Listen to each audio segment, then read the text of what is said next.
എവിടെ തിരിഞ്ഞാലും കേരളത്തിലെ സംസ്ഥാനത്തെ CPM-ന് ചോദ്യങ്ങളാണ്.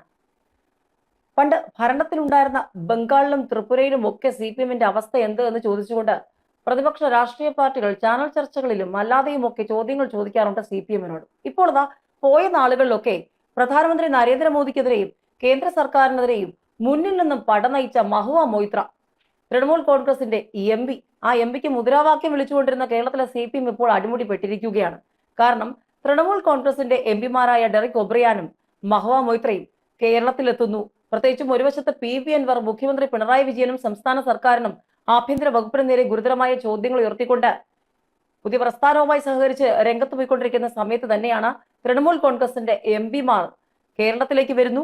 മാത്രമല്ല, കേരളത്തിൽ വന്നിരുന്ന് അവർ ബംഗാളിലെ CPM വട്ടപൂജ്യമാണെന്ന് സഖാക്കന്മാരെ ഒരിക്കൽ കൂടി ഓർമ്മിപ്പിച്ചിരിക്കുന്നു എന്നുള്ളതാണ് ഇപ്പോഴത്തെ ചർച്ചകൾക്ക് കാരണം.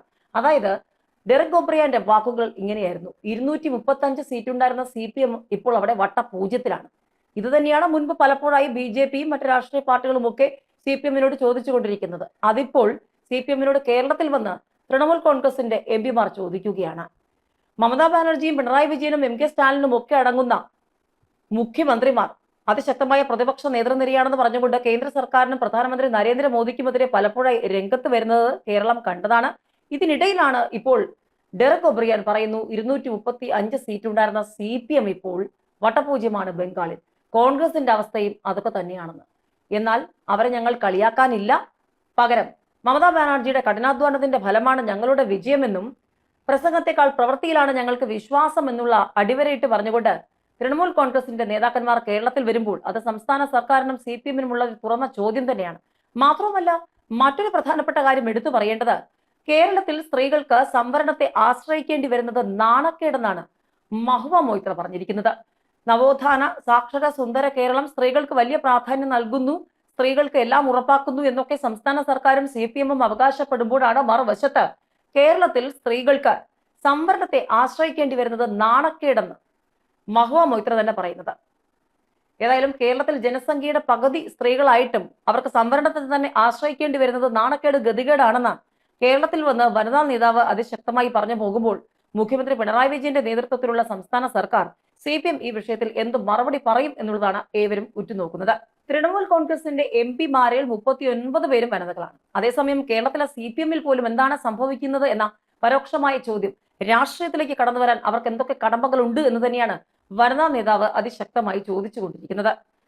മാത്രമല്ല, പല നിലപാടുകളിൽ നിന്നും CPM മലക്കം മറിയുന്നുണ്ട് എന്ന ആക്ഷേപം ഘടക കക്ഷികളിൽ തന്നെ ഉള്ള സമയമാണ്. ഇടതുമുന്നണി അടക്കം പല വിഷയങ്ങളിലും CPM-നോട് ചോദ്യങ്ങൾ ചോദിച്ചുകൊണ്ടിരിക്കുന്ന സമയത്ത് തന്നെയാണ് കേരളത്തിൽ വനിതാ നേതാവ് ഇത്തരത്തിൽ അതിശക്തമായി തന്നെ പ്രതികരിച്ചിരിക്കുന്നത്.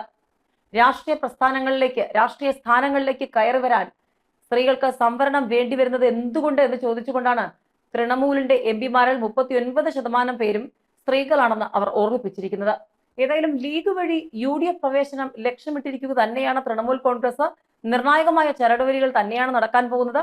വരാൻ പോകുന്ന തദ്ദേശ സ്വയംഭരണ വകുപ്പ് തെരഞ്ഞെടുപ്പുകൾ, വരാൻ പോകുന്ന തദ്ദേശ തെരഞ്ഞെടുപ്പിൽ, അതോടൊപ്പം തന്നെ അതിനുശേഷം നടക്കാൻ പോകുന്ന നിയമസഭാ തെരഞ്ഞെടുപ്പിലൊക്കെ വലിയ മാറ്റങ്ങൾ, പുതിയ മുന്നണി നീക്കങ്ങൾ, രാഷ്ട്രീയ നീക്കങ്ങൾ കൊണ്ടുവരുമോ എന്നുള്ളതാണ് ഏവരും ഉറ്റുനോക്കുന്നത്. ഏതായാലും തൃണമൂൽ കോൺഗ്രസിന് കേരളത്തിൽ വേരോട്ടം ഉണ്ടാക്കാനും UDF-ൽ ഇടം നേടാനുമായി തിരക്കിട്ട നീക്കങ്ങളാണ് PV അൻവർ നടത്തുന്നത്.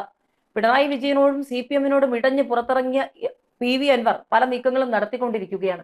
പാർട്ടിയിലെ ദേശീയ മുഖങ്ങളും MPമാരുമായ ഡെറിക് ഒബ്രിയാൻ, മഹുവ മൊയ്ത്ര എന്നിവരെ സംസ്ഥാനത്ത് എത്തിച്ചത് ഇതിന്റെ ഭാഗമായി തന്നെയാണ്.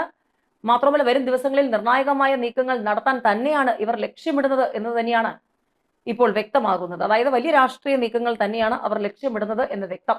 ഇതിനിടയിൽ ശശി തരൂർ എങ്ങോട്ട് എന്ന ചോദ്യം കൂടി ഉയർന്നിട്ടുണ്ട്. കാരണം വേറെ വഴി നോക്കുമെന്ന് തന്നെയാണ് ശശി തരൂരിന്റെ ഭീഷണി.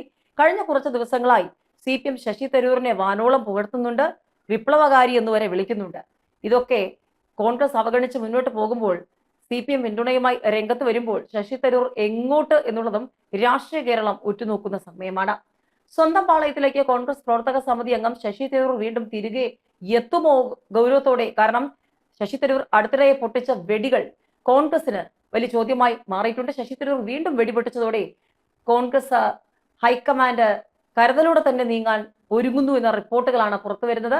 തന്റെ കഴിവുകൾ ഉപയോഗിക്കണമെന്നും ഇല്ലെങ്കിൽ മുന്നിൽ വേറെ വഴികൾ ഉണ്ട് എന്ന് തന്നെയാണ് ശശി തരൂർ പറയുന്നത്. പാർട്ടിയുടെ അടിത്തറ വിപുലീകരിച്ചില്ലെങ്കിൽ മൂന്നാമതും പ്രതിപക്ഷത്താകുമെന്ന ശശി തരൂരിന്റെ വാക്കുകൾ കോൺഗ്രസിനെ അടിമുടി വെട്ടിലാക്കിയിരിക്കുകയാണ്. പ്രധാനമന്ത്രി നരേന്ദ്രമോദിയുടെ US സന്ദർശനവും സംസ്ഥാന സർക്കാരിന്റെ ചില വികസന നേട്ടങ്ങളും ഒക്കെ ശശി തരൂർ മുൻപ് പ്രകീർത്തിച്ചിരുന്നു. ഇതൊക്കെ കേരളത്തിലെ കോൺഗ്രസിന് ചോദ്യമായി മാറിയിരിക്കുന്ന സമയത്താണ് ശശി തരൂരിന്റെ പുതിയ നീക്കങ്ങൾ.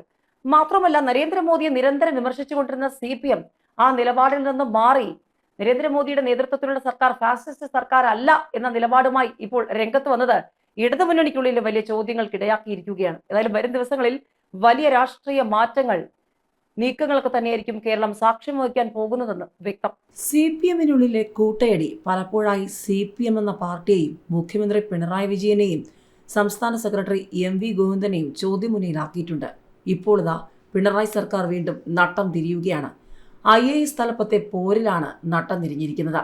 ചീഫ് സെക്രട്ടറിയെ കോടതിയലക്ഷ്യത്തിന് ശിക്ഷിക്കണമെന്ന പ്രിൻസിപ്പൽ സെക്രട്ടറി അഡ്മിനിസ്ട്രേറ്റീവ് ട്രിബ്യൂണലിനെ സമീപിച്ചു.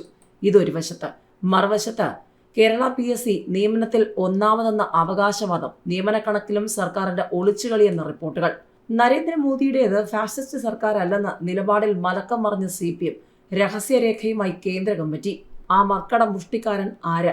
SFI കേന്ദ്ര കമ്മിറ്റി അംഗത്തിന്റെ പോസ്റ്റിൽ CPMൽ ചർച്ച. CPMനെ തിരുത്തേണ്ടി വരുമെന്ന് ഓർമ്മിപ്പിച്ചുകൊണ്ട് CPI സംസ്ഥാന സെക്രട്ടറി ബിനോയ് വിശ്വവും രംഗത്ത് വന്നതോടെ ഇടതുമുന്നണിയിലെ ആശയക്കുഴപ്പവും മറന്നേക്ക് പുറത്ത്. അവിടെ കൊണ്ടും തീർന്നില്ല. സെക്രട്ടേറിയറ്റിൽ അനുവദിക്കപ്പെട്ടതിനേക്കാൾ 700-ലധികം അധിക തസ്തിക ഇഷ്ടക്കാരെ തിരികെ കയറ്റിയതോടെ സർക്കാരിന് വൻ സാമ്പത്തിക നഷ്ടമെന്ന റിപ്പോർട്ടുകളും മാധ്യമങ്ങളും സോഷ്യൽ മീഡിയയും ചർച്ചയാക്കിയിട്ടുണ്ട്.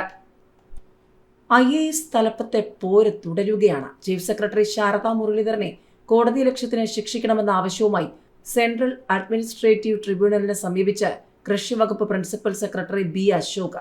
കൃഷി വകുപ്പിൽ നിന്നും തദ്ദേശ സ്വയംഭരണ പരിഷ്കരണ കമ്മീഷണറായുള്ള നിയമനത്തിനെതിരെയാണ് ഹർജി. ചീഫ് സെക്രട്ടറിയെ കോടതിയലക്ഷ്യത്തിന് ശിക്ഷിക്കണമെന്ന ആവശ്യവുമായി പ്രിൻസിപ്പൽ സെക്രട്ടറി കോടതിയെ സമീപിക്കുന്നത് അത്യപൂർവം. കൃഷി വകുപ്പ് പ്രിൻസിപ്പൽ സെക്രട്ടറി B അശോകിനെ തദ്ദേശ സ്വയംഭരണ വകുപ്പ് കമ്മീഷണറായി നിയമിച്ചതാണ് പുതിയ പോർമുഖം തുറന്നത്. സിവിൽ സർവീസ് ചട്ടമനുസരിച്ച് 2 വർഷം പൂർത്തിയാകാതെ IAS ഉദ്യോഗസ്ഥന് സ്ഥലം മാറ്റം പാടില്ല. സിവിൽ സർവീസ് ബോർഡ് കൂടി സ്ഥലം മാറ്റം ശുപാർശ ചെയ്യണം.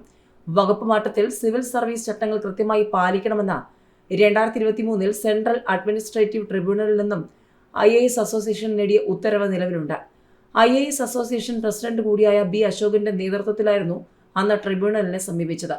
ഈ ഉത്തരവ് ലംഘിച്ചുവെന്ന് കാട്ടിയാണ് കോടതിയലക്ഷ്യത്തിന് കേസ് ഫയൽ ചെയ്തത്. രാജ്യത്ത് ഏറ്റവും കൂടുതൽ സർക്കാർ നിയമനങ്ങൾ നടക്കുന്നത് കേരളത്തിലാണെന്ന സംസ്ഥാന സർക്കാരിന്റെ പ്രചാരണം വസ്തുതകൾ മറച്ചുവെച്ച് യൂണിയൻ പബ്ലിക് സർവീസ് കമ്മീഷൻ തയ്യാറാക്കിയ വാർഷിക റിപ്പോർട്ടിലെ കണക്കാണ് അവകാശവാദം ഉന്നയിക്കാൻ മുഖ്യമന്ത്രിയും മന്ത്രിമാരും അടിക്കടി ഉദ്ധരിക്കുന്നത്. നിയമസഭയിലും പലവട്ടം ഈ കണക്ക് ആവർത്തിച്ചു. എന്നാൽ വിവിധ സംസ്ഥാനങ്ങളിലെ പബ്ലിക് സർവീസ് കമ്മീഷനുകൾ നടത്തിയ നിയമനത്തിന്റെ കണക്ക് മാത്രമാണ് UPSCയുടെ റിപ്പോർട്ടിലുള്ളതെന്ന് സർക്കാർ സൗകര്യപൂർവ്വം മറച്ചുവെക്കുന്നുവെന്നാണ് ആക്ഷേപം. നരേന്ദ്രമോദി സർക്കാരിനെ ഫാസിസ്റ്റ് സർക്കാർ എന്ന് വിളിക്കാനാകില്ലെന്ന CPM മുൻപയച്ച കരട് രാഷ്ട്രീയ പ്രമേയത്തിൽ വ്യക്തത വരുത്തിക്കൊണ്ട് CPM കേന്ദ്ര കമ്മിറ്റി അയച്ച രഹസ്യരേഖയിലാണ് ഇക്കാര്യമുള്ളത്. സംസ്ഥാന ഘടകങ്ങൾക്കാണ് രഹസ്യരേഖ കൈമാറിയത്. തമിഴ്നാട്ടിലെ മധുരയിൽ ഏപ്രിലിൽ നടക്കുന്ന പാർട്ടി കോൺഗ്രസിന് മുന്നോടിയായാണ് കരട് രാഷ്ട്രീയ പ്രമേയം തയ്യാറാക്കിയത്.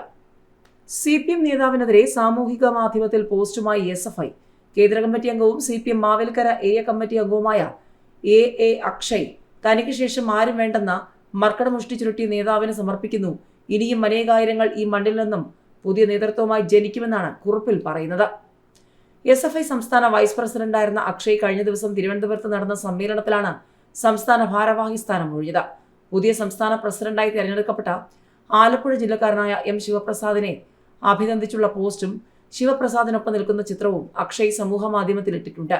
അക്ഷയ് ഉദ്ദേശിച്ച നേതാവ് ആരാണ് എന്നതിനെ ചൊല്ലി CPMൽ ചർച്ച തുടങ്ങി.